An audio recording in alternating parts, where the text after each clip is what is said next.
Desires run our lives. They exist entirely within us.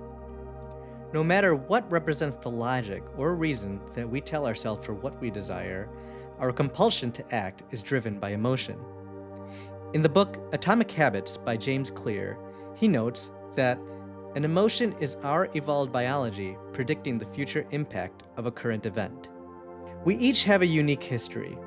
While there are shared evolved traits that we all have, the evolution of how we developed within our lifespan is unique to each of us. It represents our individuality and is fundamentally where our authenticity comes from. While our desires are mimetic, they are still unique, as we all have our own individual journey of how we got to where we are today. In our modern world, however, we still do not fully acknowledge this interplay of individuality and mimesis.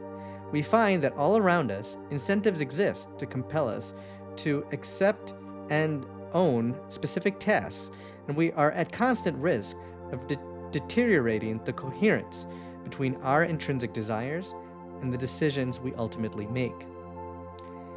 As children, we yearn for our parents' love. This starts as a biologic need rather than a higher level desire. As neonates and babies, we need our parents to survive. They are the source from which we get our own basic biologic needs, such as food, shelter, water, and safety. As we grow older and develop, and slowly but progressively gain our own capacities to fulfill the basic needs that we have, our desires then develop. In Alice Miller's book, Drama of a Gifted Child, she describes that children, harnessed by their own capacity for perception and emotional sensitivity, may adapt to the expectations of their parents and suppress their true selves in the process. For children, the need to adapt to their parents is biologically adapted, as parents are the first known source that they have for survival as vulnerable infants. However, if left unaddressed, or worse, exploited, children will lose touch with their own authentic feelings, focus on their parents' emotional needs, and mold themselves to meet those needs.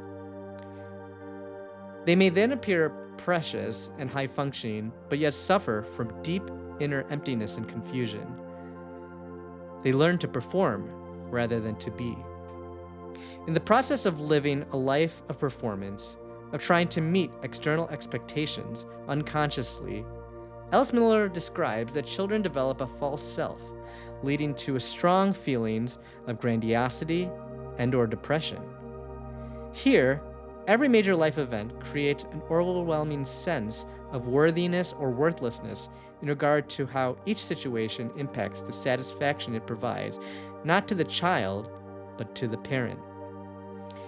As we grow up and live a life consciously dependent upon our parents, if we remain unconscious to our desires, our sense of fulfillment remains dependent on our inner parent.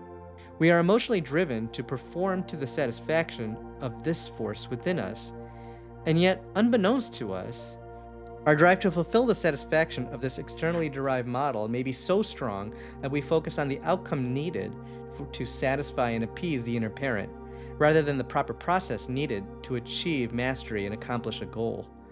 This is how and why we may cheat to win an award. In this situation, there is both fleeting grandiosity and yet a deeper sense of depression. When faced with a challenge, the feeling of inadequacy overwhelms. Rather than face the arduous process to do what is necessary to overcome a challenge, our sense of inadequacy compels us to prioritize the fulfillment of our inner parent by an alternative means because we think we are incapable.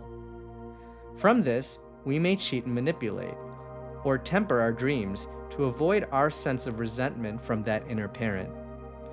Through any of these paths, we drop down an abyss, where we cycle through the mixed emotions of grandiosity to the superficial outcomes of external rewards, and internal depression from our inner sense of worthlessness that we did not earn or receive what we could have truly wanted all along.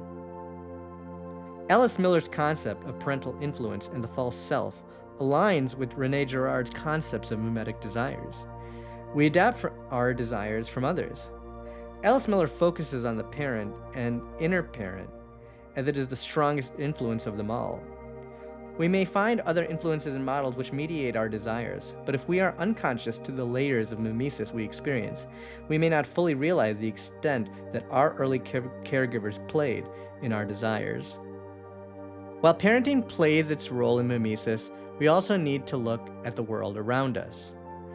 Our society has been built by those who understand mimesis, yet who look at us fundamentally not as agents and persons with freedom, but as a resource driven by mimesis. While parenting plays its role on mimesis, we also need to look at the world around us. School gives us grades, honor rolls, graduation accolades, honor societies, and other distinctions. Academics exist within a ladder of rewards in professorship, promotion, and tenure. Organizations carry hierarchical structures of leadership from which promotion is incentivized. From traditional schooling to traditional jobs with a W-2 income, clear benchmarks are established to vie for.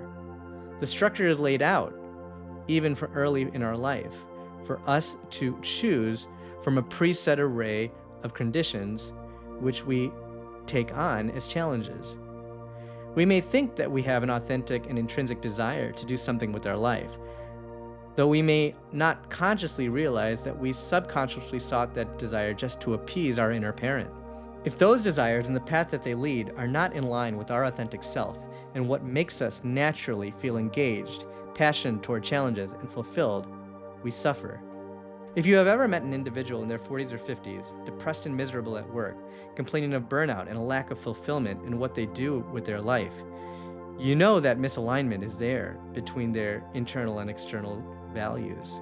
If it is you that has that feeling, you have an opportunity to change what's next.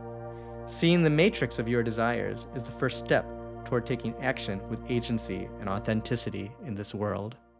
Hi, I hope you enjoyed this video. It is the second of a series of videos that I have on desire. I hope for my next video to really focus from how we evolve from avoiding falling into mimetic traps and moving forward with creating a more authentic sense of living.